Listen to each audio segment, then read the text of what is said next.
News out of Hollywood has been slow since the coronavirus put a halt to normal life. Here's our lockdown roundup of what's going on in the world of television and feature films. So obviously we have a lot of time while we're here in our homes. So there's plenty of films on digital, including films that were recently playing in movie theaters. So new this weekend, we have Call the Wild with Harrison Ford. That's a good family film. And then Downhill.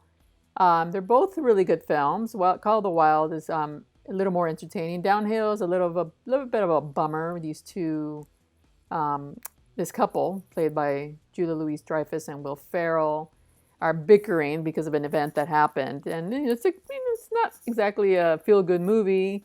It's more of a dramedy. Will Ferrell, though, gives a really good performance. He's not funny in this one. He doesn't take off his shirt, thankfully. So it's a good film in terms of seeing the different sort of Will Ferrell. I think he was great in the film. Everybody's really good in the film. And also in movie theaters, we have Bloodshot, The Hunt, The Invisible Man, Pixar's Onward, and I just noticed I didn't include Birds of Prey. And Sonic the Hedgehog is coming out March 31st. That's a really fun film for the family. You've probably already seen it, but if not, you can check it out. And if you want reviews, I have some up for The Hunt, Invisible Man. I didn't do one for Pixar's Onward, but you can go to our YouTube page or come here to CineMovie.tv to get a rundown of the movies. You can see it here on the right side of your screen, some of our movie reviews. And if you didn't know, Daniel Radcliffe has a new movie, and he's really good in this one. It's called Escape from Pretoria. Check it out. It's on video on demand. He gives a really, really good performance, and I dare say it's the best performance since Harry Potter, because who doesn't think of Harry Potter when you see his face? But here, you forget about that, because it's a really good performance. It's a really good story, a true story. So if you've got well, obviously we have time. So if you have money to rent films, then that's a good option as well. And in addition to all these other great films that are available online. So there was a lot of news about a lot of films that are being delayed because this might be going on until May. Who knows? Everything's up in the air right now. So Patty Jenkins, the Wonder Woman director, announced that Wonder Woman 1984, the sequel, will not be released June 5th, but late summer, August 14. Fingers crossed that that's still a viable date. Hopefully this whole pandemic is under control. Yeah, so Patty Jenkins took to Twitter to announce it. So at least they didn't move it off the schedule completely, unlike Lin-Manuel Miranda's In the Heights, which was supposed to be released June 26th. But they moved it, but they did not announce to what date. So a lot of films are being moved with no information about when. So Wonder Woman's one of the exceptions. And another film, which is a biopic, the Aretha Franklin biopic Respect, starring Jennifer Hudson, was moved from October to a limited release in Christmas in order to qualify for awards season. So I didn't even know that was a film that was being made. And in TV news, same thing is happening. A lot of delays in the finales, including The Walking Dead, which is currently airing. So apparently the post-production team was not able to work given the quarantine that was enacted over 2 weeks ago. So they did not finish the final show, so it will not air until a later time. So April 5th is the last time we will see episodes for The Walking Dead. So I believe there's one tonight, which is Sunday. Oh, actually this Sunday, the 29th. And then April 5th will serve as the finale. So like I mentioned, no date for when the finale will air, but that's the news. And the spinoff, the Walking Dead spinoff, The World Beyond, which was supposed to air right after the finale, has also been delayed as well with no future date. ABC's Grey's Anatomy is also holding off their finale. April 9th will be their last show, and ironically, the episode is titled A Happy Face. So why would they have to delay the season finale? Since most Americans are at home, wouldn't they just release it? Anyway, we don't know what the situation is behind the scenes. Maybe it deals with issues that hit too close to home right now, so they figure maybe they don't want to air it. So on the positive side, though, some of these shows, the doctor shows, they donated a lot of their props and gear to hospitals, which is great. So let's give them a round of applause for that. And there's a few doctor shows, so hopefully they were able to provide them with some masks and some gloves and some, well, in that case, wardrobe. But for the doctors, it would be much needed. I don't know what you call them, gowns and that sort of thing for their patients. Also delayed, Succession and Barry. HBO announced that they have delayed production on the third season for both shows. They were in pre-production at the time of the national emergency. So a lot of TV show productions have come to a halt. So how will that affect the fall premieres? Well, big time. If there are no shows in the can, then apparently we won't have any fall premieres.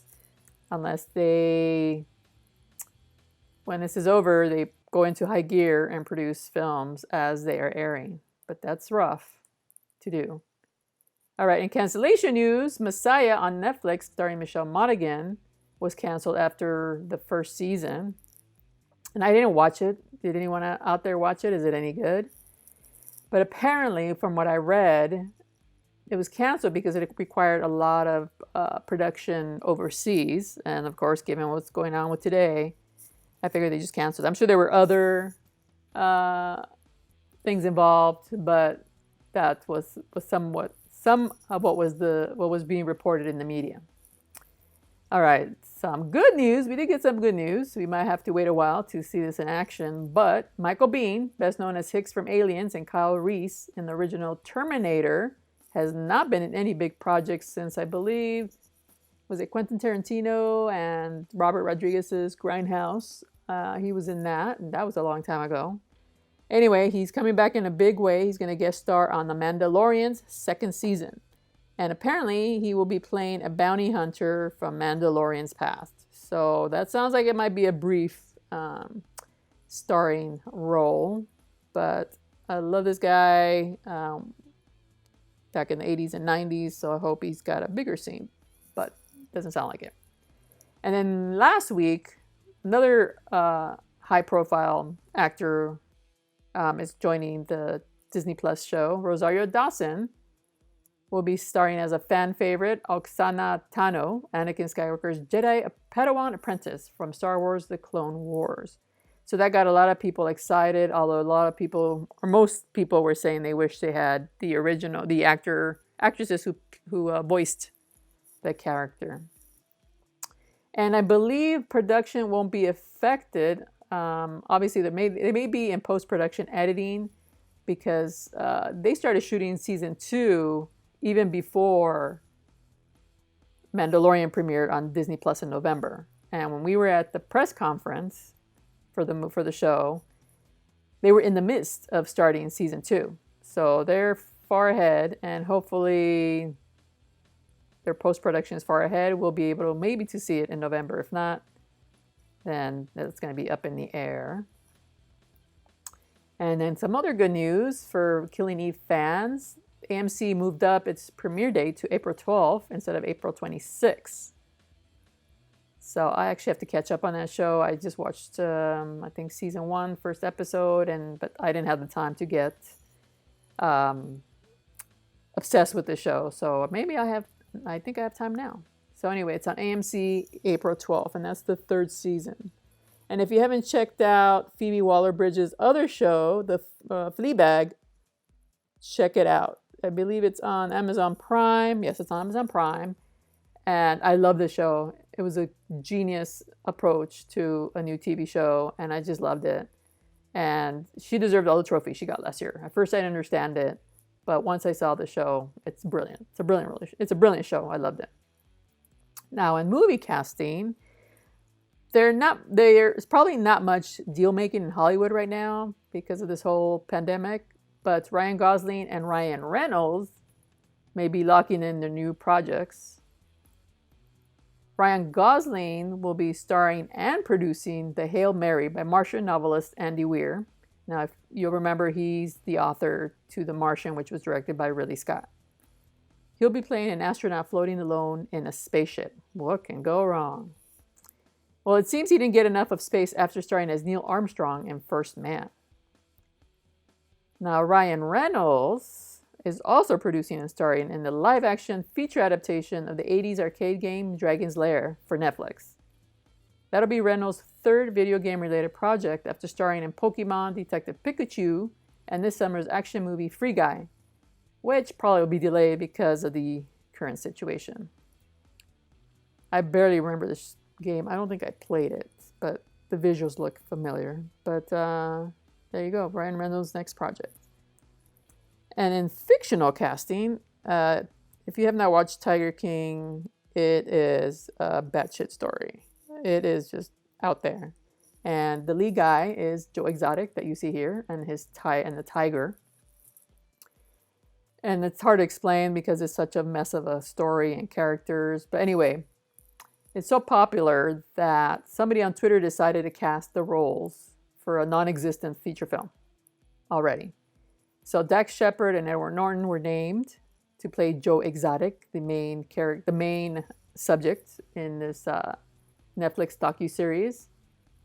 But if you take a look at a picture, come on, that's Joe Dirt.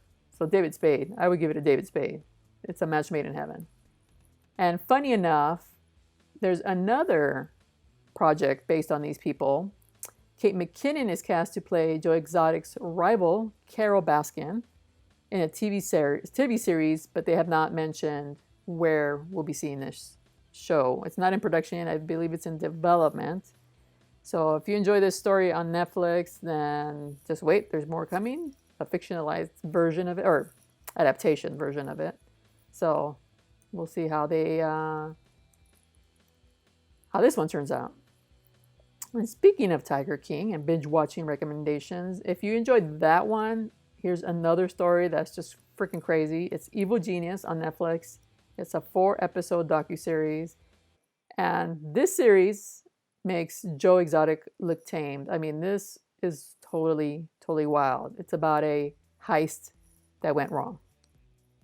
So there you go. Check that one out. Another one worth watching is the Lorena Bobbitt story on Amazon Prime. Just when you knew the whole story, this series really opens your eyes to what really happened in detail and how the media sensationalized her story, which hurt her instead of helping a victim. Okay, I started watching Ozark Season 3 on Netflix, and oh my God, it is bloody. Laura Linney is killing it as a badass this season, who is so power hungry, she's willing to defy her husband and buddy up to a drug cartel jefe, which means boss. But if you really want to kind of escape from all this bad news in reality and have a good laugh, check out these stand-up specials on Netflix, which I picked 10 of them, and some of them are repeat comedians, but you'll have a good time and roll around on the floor laughing. So click on the link somewhere around here, and you will click to the video picks that I did. Okay, on cable, if you're Spectrum or Charter subscriber, Showtime and Netflix are free until April 19. I started watching World of the Worlds. It's pretty good. I'm hooked. And the aliens are something new we haven't seen, so check it out. I won't spoil it about the aliens. But let me just say, reminds you of a certain Mirror episode, or Black Mirror, also on Netflix. All right, so what are you watching? Post your recommendations below because it looks like we'll have a lot of time to binge during this lockdown. So let us know what people should be watching. What's your recommendation? So check back daily on CineMovie.tv. We'll have the latest movie news and TV news out of Hollywood. And we're also going to be giving away some cool stuff, some DVDs and some digital movies. Check out our interviews. We have Alexandra Daddario talking about her show, which you can binge on CBS All Access show, Why Women Kill. And we have an interview also with Carol, not Carol, I don't want to call her Carol, that's somebody else. And Druyan. She's the director, executive producer of Cosmos, and she's Carl Sagan's widow. And she's the genius behind Cosmos, the original and the Nat Geo reboot. So check that out on CineMovie.tv, which I can find right here. And then check back weekly. We'll do a video roundup of movie and TV news every weekend. So tune in for that. And until then, stay safe. I want to thank all the people on the front lines, the doctors and nurses who are facing some scary situations, but also the grocery workers and truck drivers who are out there keeping the shelves stocked. So be safe, stay home, and take care.